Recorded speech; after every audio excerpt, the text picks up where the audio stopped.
یہ سوال ہے دہشت گردی ISIS اور اس قسم کے جو ہمارے یہاں اٹیمپٹس ہو رہے ہیں، تو یہ پوچھنا چاہ رہے ہیں کہ کیا یہ جو دہشت گردی ہے اس کا سبب کیا ہے اور اس سے ہم کیسے نجات حاصل کر سکتے ہیں؟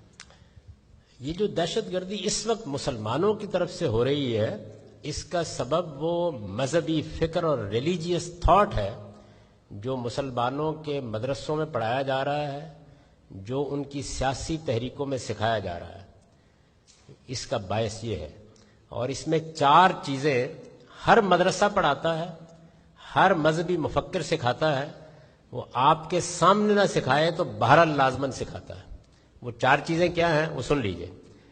پہلی چیز یہ ہے کہ دنیا میں اگر کہیں شرک ہوگا یا کسی جگہ کفر ہوگا یا ارتداد ہوگا، اپوسٹسی، یعنی کوئی شخص اسلام چھوڑ دے گا، تو اس کی سزا موت ہے، اور یہ سزا ہمیں نافذ کرنے کا حق ہے، پہلی بات۔ دوسری بات یہ سکھائی جاتی ہے کہ دنیا میں غیر مسلم صرف محکوم ہونے کے لیے پیدا کیے گئے ہیں، مسلمانوں کے سوا کسی کو دنیا پر حکومت کا حق نہیں ہے۔ غیر مسلموں کی ہر حکومت ایک ناجائز حکومت ہے، جب ہمارے پاس طاقت ہوگی ہم اس کو الٹ دیں گے۔ تیسری چیز جو ہر جگہ سکھائی جاتی ہے وہ یہ ہے کہ دنیا میں مسلمانوں کی ایک ہی حکومت ہونی چاہیے جس کو خلافت کہتے ہیں۔ یہ الگ الگ حکومتیں، ان کا کوئی جواز نہیں ہے۔ اور چوتھی بات یہ کہ جدید نیشن سٹیٹ، یہ جو قومی ریاست ہے، یہ ایک کفر ہے جس کی اسلام میں کوئی گنجائش نہیں ہے۔ یہ 4 باتیں ہمارے مذہبی فکر کی بنیاد ہیں۔ مجھے یہ بتائیے کہ اگر یہ آپ کو سکھا دی جائے تو آپ کیا کریں گے؟ اس وجہ سے میں مسلسل اپنی حکومت سے بھی اور پاکستان کے لوگوں سے بھی کہہ رہا ہوں کہ جب تک آپ اس مذہبی فکر، یہ ایک نیریٹو ہے، اس کے مقابل میں اسلام کا صحیح نیریٹو نہیں پیش کریں گے، یہ لوگ پیدا ہوتے رہیں گے، ایک کے بعد دوسرا، دوسرے کے بعد تیسرا۔ چنانچہ میں نے پاکستان میں بہت سے آرٹیکلز لکھے ہیں۔ ابھی حالیہ چند مہینے پہلے اسلام اور ریاست ایک جوابی بیانیہ، ایک کاؤنٹر نیریٹو کے عنوان سے ایک آرٹیکل میں نے لکھا، اس پر بہت بحث ہوئی پاکستان میں، تمام علماء نے اس کے اوپر تنقید کی، پھر میں نے اس کا جواب دیا۔ اس میں بھی میں نے یہی بات واضح کی ہے کہ ہمیں 3 چیزوں کی ضرورت ہے، ورنہ یہ جو اس وقت صورتحال پیدا ہو گئی ہے، یہ صورتحال مشرق وسطیٰ میں جہنم بنا دے گی دنیا کو۔ اور یہ میں آپ سے عرض کر رہا ہوں کہ ایک زمانے میں یہی بات افغان جہاد کے بارے میں کہہ رہا تھا، کوئی نہیں مانتا تھا، اس کے بعد پوری قوم نے مانا۔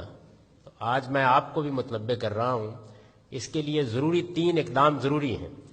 کاؤنٹر نیریٹو پر مسلمان قوم کی تربیت ضروری ہے۔ میں نے 10 نکات کی صورت میں اس کو بیان کر دیا کہ اسلام کا اصل نیریٹو کیا ہے، یہ نہیں ہے، اصل نیریٹو کیا ہے، اس کو آپ پڑھ لیجئے۔ یہ ضروری ہے کہ اس پر مسلمان قوم کو ایجوکیٹ کیا جائے۔ دوسری چیز کیا ہے؟ دوسری چیز یہ ہے کہ دینی مدارس کا نظام بنیادی انسانی حقوق کے خلاف ہے۔ کسی علم کی اسپیشلائزیشن کی تعلیم بچے کو نہیں دی جا سکتی۔ ہر بچے کا حق ہے، بیسک رائٹ ہے اس کا، کہ اس کو پہلے 12 سال تک براڈ بیس تعلیم ملے، اس کے بعد عالم بنے، اس کے بعد سائنسدان بنے۔ ہمارے دینی مدارس اس اصول پر کام کرتے ہیں کہ 5 سال کے 7 سال کے بچے کو عالم بنانا شروع کر دیتے ہیں۔ اس کا حق کسی کو نہیں ہے، ڈاکٹر بنانے کا حق بھی نہیں ہے، انجینئر بنانے کا حق بھی نہیں ہے۔ 12 سال کی براڈ بیس تعلیم کے بعد آپ جو جی چاہے بنائیے۔ تو اس کا خاتمہ ہونا چاہیے۔ اس کے لیے سول سوسائٹی تیار ہو، لوگ ایجوکیٹ ہوں، مسلم حکومتوں پر دباؤ ڈالا جائے کہ وہ 12 سال کی تعلیم براڈ بیس تعلیم کے بغیر کسی اسپیشلائزیشن کے ادارے کو قائم نہیں ہونے دیں۔ اس کے بعد جس کا جی چاہے دیوبندی مدرسہ بنائے، بریلوی بنائے، لیکن طے شدہ بات ہے کہ 12 سال کی براڈ بیس تعلیم کے بعد داخلے کا حق ہوگا۔ مجھے بتائیے، آپ کسی کو حق دیتے ہیں اس بات کا کہ وہ 5 سال کے بچوں کو ڈاکٹری کی تعلیم دینا شروع کر دیں؟ نہیں دیتے۔ 12 سال کی براڈ بیس تعلیم ہر بچے کا بیسک رائٹ ہے۔ تیسری چیز یہ ہے کہ جمعے کا ممبر علماء کے لیے نہیں ہے، یہ ریاست کے حکمرانوں کے لیے۔ اس کو واپس جانا چاہیے ان کے پاس۔ اگر یہ واپس نہیں جائے گا تو عالم اسلام میں مسجدیں یا بریلویوں کی ہوں گی یا دیوبندیوں کی ہوں گی یا اہل حدیث کی ہوں گی، خدا کی کوئی مسجد نہیں ہوگی۔